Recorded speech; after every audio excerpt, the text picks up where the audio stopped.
Awareness. Awareness is the biggest issue with drunk driving. We're living in a time where people are dying every day from drunk driving accidents. In 2011, Texas had the highest rate of fatalities from drunk driving accidents at 1,213. I'm going to go over 3 main points with you today. The first point I'm going to go over are shocking statistics from the state of Texas. The second point I'm going to go over with you are options that you have besides drinking and driving. And the third point I'm going to go over with you are what we will have less of if we choose other options besides getting behind the wheel and drinking and driving. My first point today are going to be statistics in the state of Texas. Rural crashes in the state of Texas. Rural, which would be country cities like we live in.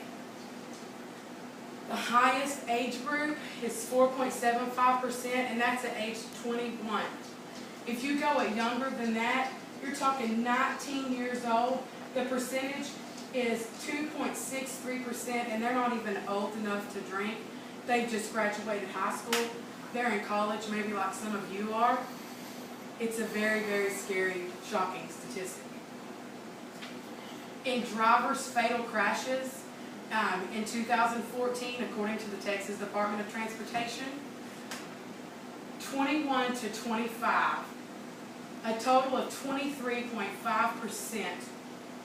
That's the age group of fatalities. That's deaths in 2014. That is total statewide 224 kids between 21 and 25 years old. The Texas Department of Transportation also tells me that counties, 4 or 5 counties surrounding us, there were close to 224 deaths in 2014. And my final point on the statistics is in the state of Texas, there were 942 deaths last year. Now, yes, that has come down. So that means that people are trying to do something to help stop drunk driving. In 2011, 2012 were some of the highest numbers. I told you 2011 was 1,213. It dropped a little bit in 2012 to about 1,100. 942 is still not enough. That's still too many people dying from drunk driving accidents when we could choose other options besides getting behind the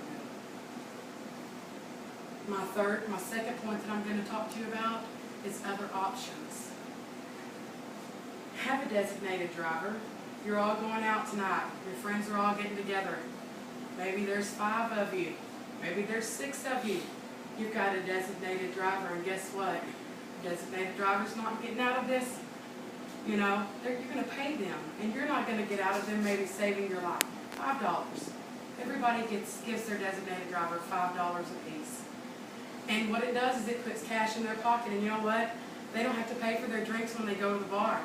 If you're a designated driver, when you go to the bar, they typically give you free Cokes, Dr. Pepper, water, juice, anything non-alcoholic. Sometimes they even feed you. So if your drunk driver walks away with a full belly, not thirsty, a little bit of cash in their pocket, I would do that. Not only would I save your life, but I'll walk away with some of your money at the same time. Being a mother, it's difficult for us to believe, but underage drinking does go on. Even when you're 21, 22, I've read you the statistics about it. Sign a contract with your mom and dad. If you're a college kid, the likelihood is that you still live at home. Sign a contract. Stipulation says, Mom, Dad won't say, what are you doing? Where have you been? All they have to know is if you're drunk or someone that you've gone with is drunk, you're not driving and you're not getting in the car with them. I assure you from a mother's point of view that I would much rather get that call from my son than I would get that call from the police. Third point in this is have a party at home. Tweet out to all your friends. We're having a party at my house. If you're drinking, you're not driving, drop your keys in the fishbowl as you walk in the door. Put the fishbowl up when everybody gets there. Everybody has a good time. The most thing that you come up with in the morning It's a little bit of hangover, but nobody has bad cause to mom and dad. Nobody has to hear the bad news.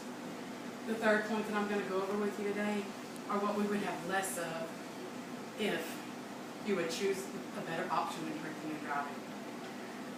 KHOU out of Houston told a story of a 19-year-old girl named Megan, and she was killed in a drunk driving accident, and her parents had to get that call.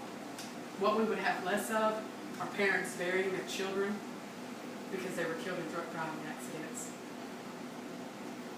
What we would have more of would be children that are being raised in less than just single-parent homes because one parent was killed in a drunk driving accident or they were hit by a drunk driver. Sometimes the consequences cost you a whole lot more than money. Be proactive. Be proactive. Say, I'll be the drunk driver. I won't be the drunk driver. Say, I'll be the designated driver. Say, we'll have the party at my house. Designated drinking party at my house. No driving. Bring your sleeping bags. Listen, I hope what I've done today is, opened your eyes to the fact that there is a problem that we are facing every day. And that, we can do something about it. And I just want to tell you, those 3 points, the shocking statistics, that there's other options, and we would have less mourning for people's loss of lives due to drunk driving. Thank you so much for listening to me today. And once again, I hope I've gotten to you, and I hope I've touched your hearts. Thank you.